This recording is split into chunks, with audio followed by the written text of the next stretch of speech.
दिफ़ा वारे वज़ीर भारत जे बयाननि ते सख़्त रद्दअमल ज़ाहिर कंदे चयो आहे त हिन भेरे हिंदुस्तान खे पंहिंजे ई जहाज़नि जे मलबे में दफ़न कयो वेंदो। हिंदुस्तानी फ़ौज ऐं सियासी क़यादत जे बयाननि भारत जी विञायल साख खे बहाल करण जी नाकाम कोशिश करे रहिया आहिनि। तारीख़ जी बदतरीन शिकस्त खां पोइ हिंदुस्तान में अवाम राह जी ख़िलाफ़ थी वई आहे। जंहिं तरीक़े सां मोदी ऐं संदसि टोले पंहिंजी साख विञाई, उन जो दॿाउ संदसि बयाननि मां ज़ाहिर थी रहियो आहे।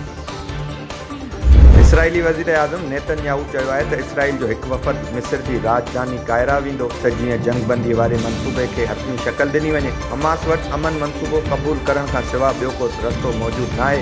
हमास खे पंहिंजा हथियार फिटा करणा पवंदा। अगरि हमास हथियार फिटा न कया त असांजी फ़ौज खेनि हथियार फिटा करण ते मजबूर कंदी।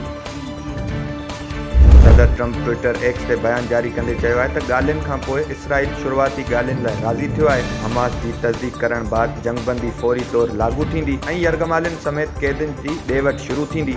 हमास खे ख़बरदार कयो आहे त हू अमन मंसूबे ते हथियार फिटा करे क़ैदियुनि खे आज़ादु करणु शुरू करे।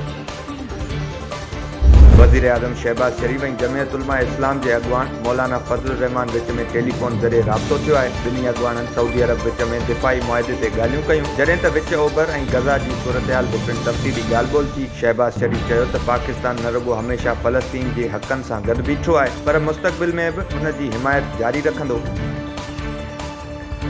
आज़ाद कश्मीर जी सूरतहाल मामूल ते अची वई।